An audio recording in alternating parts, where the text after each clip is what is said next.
I want to say good morning too. Everybody gets to say good morning, and I wanted to also. And we know it's not quite Christmas yet, but obviously some people are already on their Christmas vacations, and I know that to be true because I know some part of our congregation was buying snow chains. So isn't it nice to be here in toasty Carlsbad? So, but I know they'll all have fun. So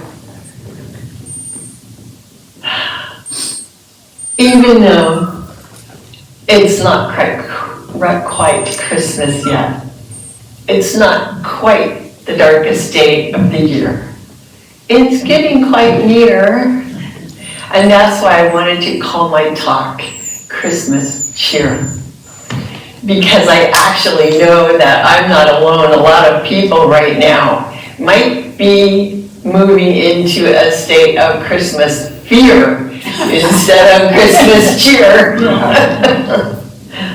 I used to feel that way myself, but I have given it up completely as of about 3 days ago. When I realized that in order to get ready for today, I was just going to have to stop worrying about today and understand that it was all going to be fine. And it is. When I was young, not really into this teaching that much, I formed the opinion that the end of the year was a time of growing darkness and that a lot more things went wrong in December. But then, on January 1st, everything would start getting better again. I just believe that, and just like we teach, what you believe, you experience. I used to experience that every year.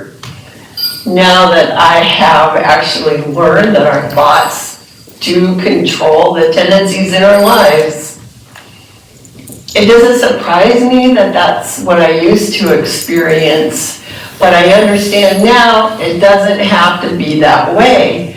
So if you feel yourself sinking into an emotional morass of worry or fear about this or that, whether in December or any time, and I'm not talking about imaginary fears, and I'm not trying to make light of real concerns that you may have or have had in the past, or maybe right now, maybe about your budget or your health or the health of someone you care about, or maybe just about you're worried about how much to spend on gifts, or how you're going to get through that gathering with relatives, or how you're going to get through the holidays without relatives.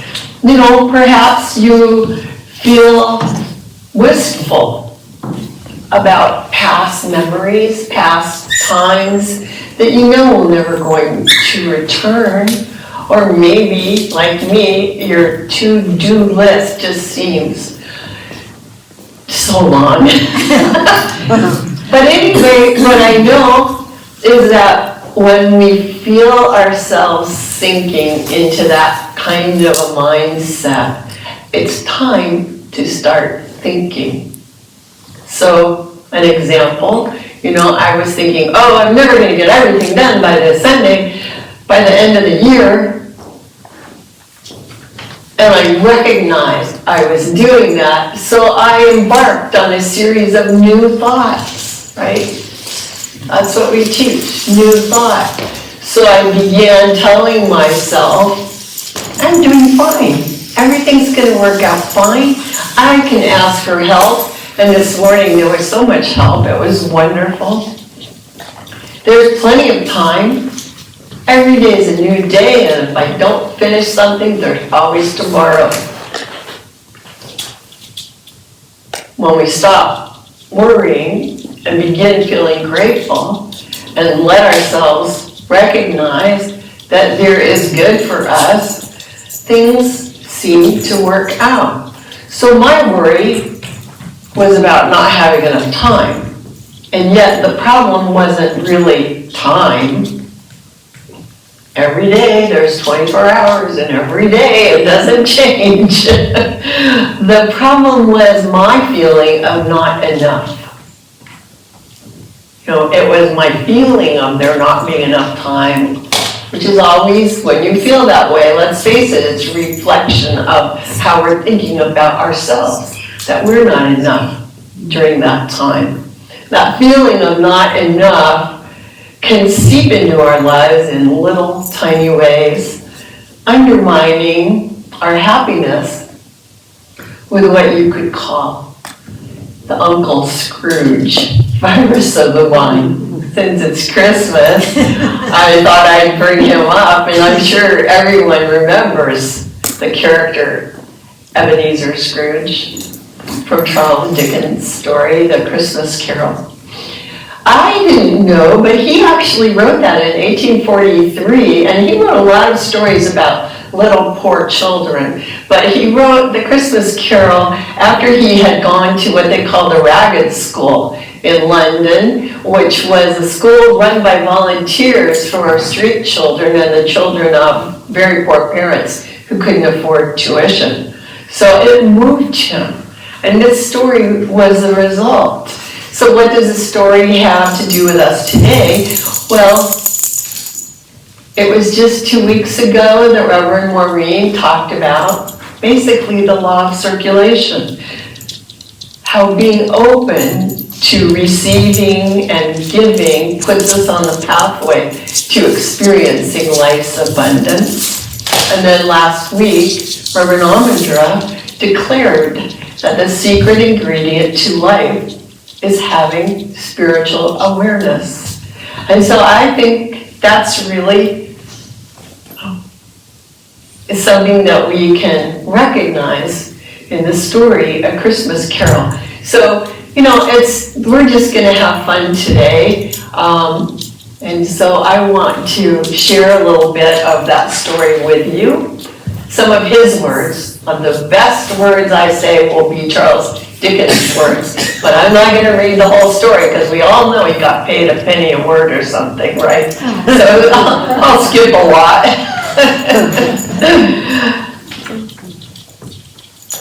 And to see if you don't agree that his story brings these two ideas together in a special Christmassy way. I mean, after all, who better to learn about abundance and awareness from a cranky old miser? And so the story began with Dickens introducing us to the businessman, Scrooge himself. He wrote, "Oh, but he was a tight-fisted hand at the grindstone, Scrooge. A squeezing, wrenching, grasping, scraping, clutching, covetous old sinner, hard and sharp as flint, but flint that no steel had ever struck a spark from. Secret and self-contained and solitary as an oyster. The cold within him froze his old features, nipped his pointed nose, shriveled his cheeks, stiffened his gait, made his eyes red, his thin lips blue, and spoke out shrewdly through his grating voice. Nobody ever stopped him in the street to say, 'My dear Scrooge, how are you? When will you come to see me?' Oh, what did Scrooge care? It was the very thing he liked. To edge his way along the crowded paths of life, warning all human sympathy to keep his distance. That's what Scrooge liked. But one Christmas evening, while Scrooge was working in his counting house along with his clerk, Bob Cratchit, working late, by candlelight, in the cold, barely heated office, Scrooge's cheerful nephew stopped by to wish him a Merry Christmas. Bah, said Scrooge, humbug. What's at Christmas time to you but a time for paying bills without money? A time for finding yourself a year older but not an hour richer? If I could work my will, said Scrooge indignantly. Every idiot who goes about with Merry Christmas on his lips should be boiled with his own pudding and buried with a stake of holly through his heart. He should.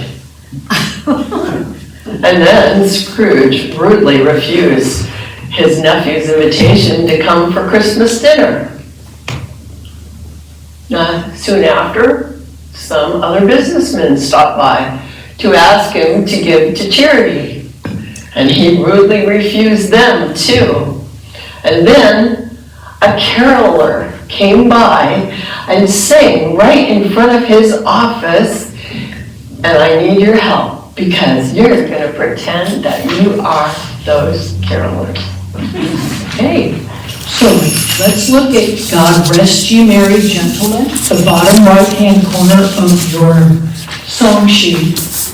And when we get to the second verse, I'm going to lay out playing on just on the verse, and let's see if we can harmonize a little bit. And then I'll come back down to the piano and the chorus. Okay?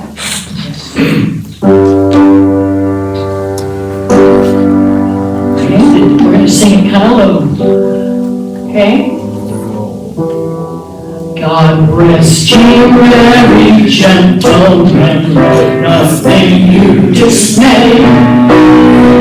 Remember Christ our Savior was born on Christmas Day to save us all from Satan's house when we were gone astray. Oh, tidings of comfort and joy, joy. Tidings of comfort and joy from God our heavenly Father. Blessed angel came, and unto certain shepherds tidings all the same. How that in Bethlehem was born the child of God by name. Oh, tidings of comfort and joy, comfort and joy. Oh, tidings of comfort and joy.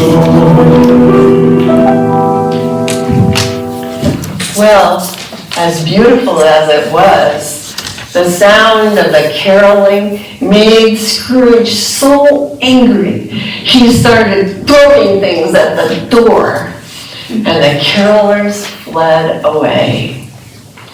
Scrooge was so grumpy, he decided to call it a day, and so he headed home, leaving his poor clerk working even later after he begrudgingly gave him Christmas Day off, but with no pay.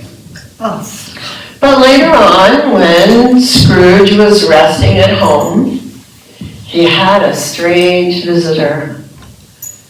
It was the ghost of his old partner, Marley, who had been dead 7 years. He had been wandering the earth, he said, for 7 years, dragging chains and money boxes. And he came to Scrooge to give him a warning, saying, I wear the chain I forged in life. I made it link by link and yard by yard. I girded it on of my own free will, and of my own free will I wore it. Pay attention. And Marley's ghost urged Scrooge to pay attention to the 3 spirits that would soon be coming to visit him. and then he disappeared. After Scrooge had fallen asleep, he was visited by the first ghost, a pale little ghost. "Who and what are you?" Scrooge demanded. "I am the ghost of Christmas past." "Long past?" inquired Scrooge. "No, your past."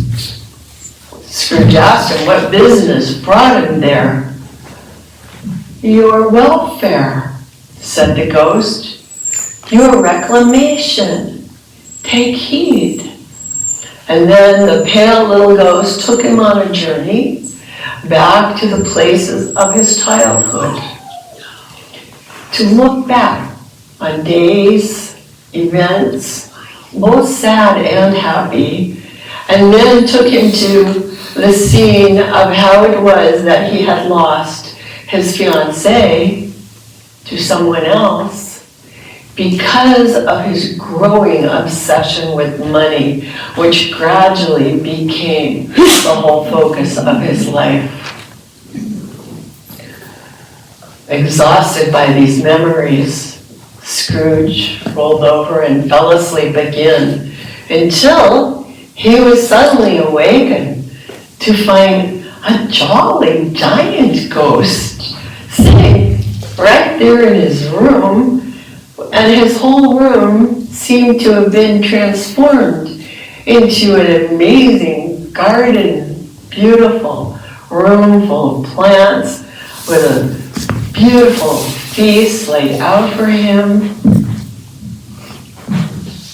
"Come in," exclaimed the ghost. "Come in and know me better, man."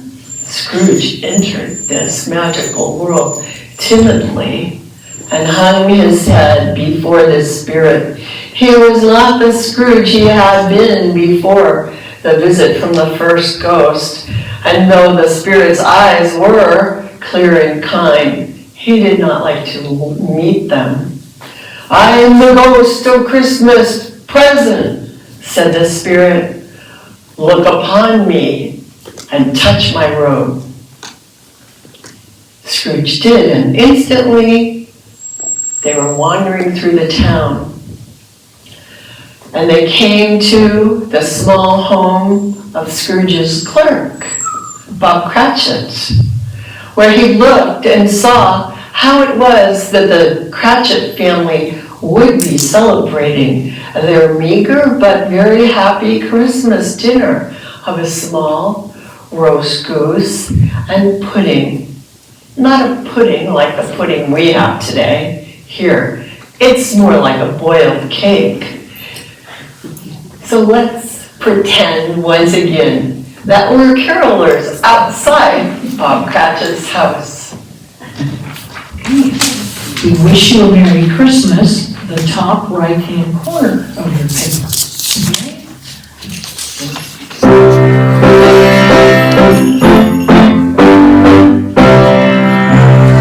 We wish you a Merry Christmas, we wish you a Merry Christmas, we wish you a Merry Christmas and a Happy New Year.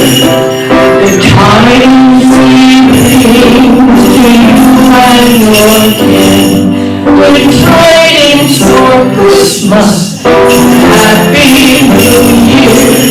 Now bring us some baby pudding, bring us some baby pudding, bring us some baby pudding, bring some right here.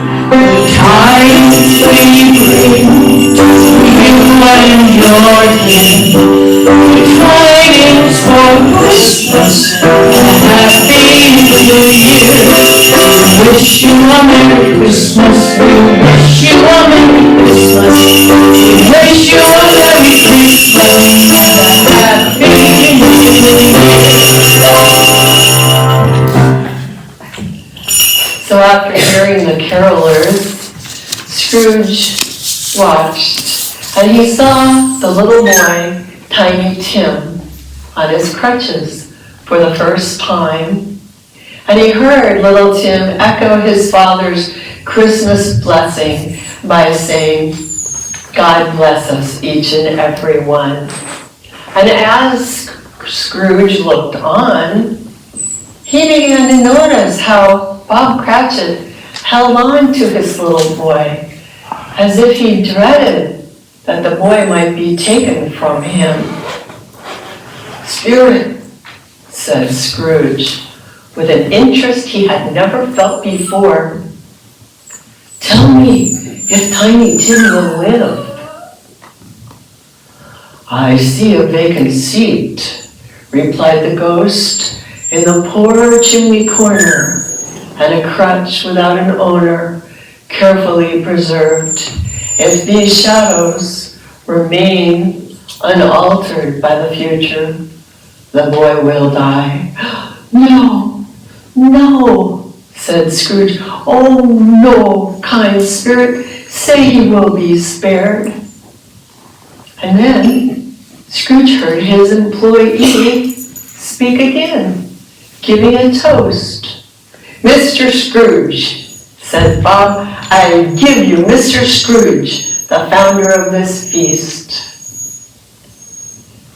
Next, the ghost took Scrooge off to the home of his nephew, which was full of merriment. And once again, he was so surprised to hear a toast to himself, as his nephew said, a Merry Christmas and a Happy New Year to the old man. Whatever he is, he wouldn't take it from me, but may he have it nevertheless. Merry Christmas, Uncle Scrooge. And then Scrooge instantly found himself back in bed, back asleep, where the last of the spirits, the ghost of the future, dressed in solemn black, came slowly towards him. Scrooge felt dread at its approach. It never said a word, but beckoned to him and moved him into a vision of a group of businessmen standing around, talking callously about someone who had died while they were organizing his funeral. Then the ghost took him to see, never saying a word, to see other scenes that would have unfolded for this person, whoever it was, who had passed. A scene of servants at a pawn shop.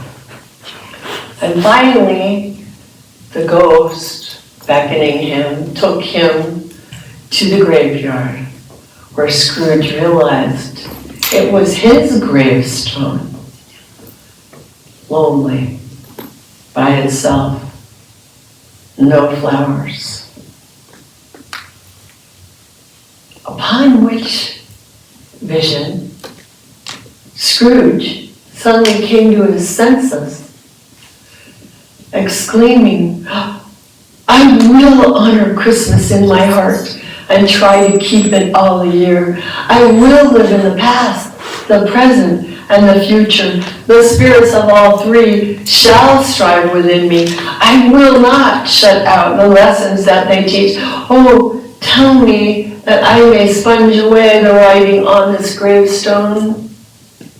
But the ghost said nothing and vanished. And then it was morning, a real morning. Scrooge woke, and yes, and the bedpost was his own.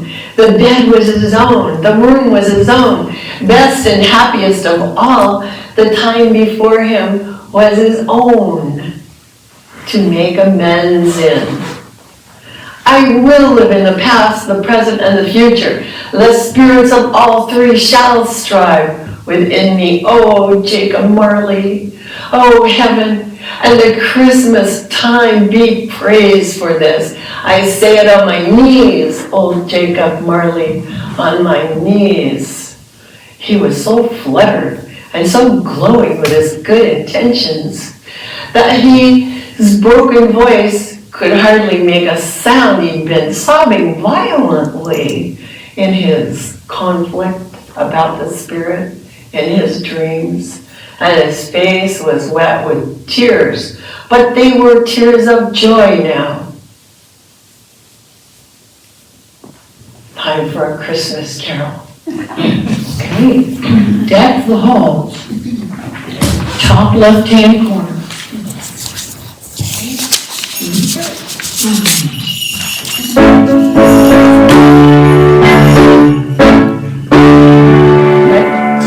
Deck the halls with boughs of all. 'Tis the season to be jolly. Don't wait now, I can hear carols. Throw the ancient youth my carol. Make it a little faster. And strike the harp and join the chorus. La la la la la la la la. Merry Christmas. La la la la la la la. Love you,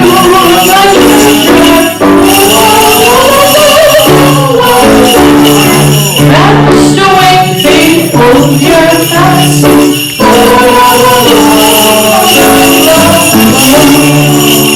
Let's do that second verse.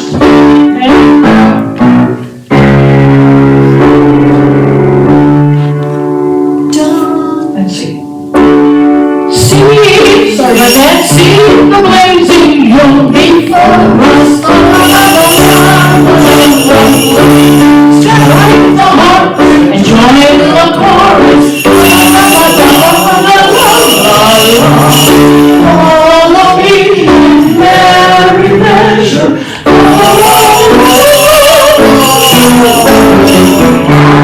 We all good time travelers.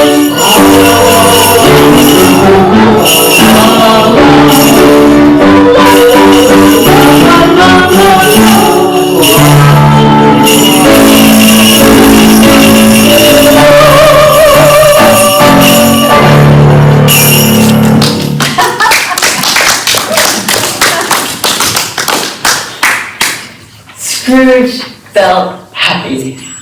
He was so happy to realize simply that he was alive and at home, that there was still time for him. But he didn't know for sure what day it was. So running to the window, he opened it and put out his head. No fog, no mist, clear, bright, jovial, stirring cold. Cold, piping for the blood to dance by. Golden sunlight, heavenly sky, sweet fresh air, merry bells. Oh, glorious, glorious. What's today? Cried Scrooge to a boy passing in the street. Today? Why, it's Christmas Day. It's Christmas Day, said Scrooge to himself. I haven't missed it. The spirits have done it all in one night. They can do anything they like. Of course they can. Of course they can. Hello, my fine fellow, he called down to the boy. And then Scrooge had the boy run to the poultry shop to buy the biggest turkey and have it delivered anonymously to Bob Cratchit's family. And then with a happy step, he walked down the street to his nephew's to enjoy that wonderful Christmas dinner he had been invited to. The next day, when Bob Cratchit came into work, Scrooge teased him about being late, which scared him. And then Scrooge gave him a raise and offered to help him with his family, and then ordered him to go out and buy some more coal for their office fireplaces.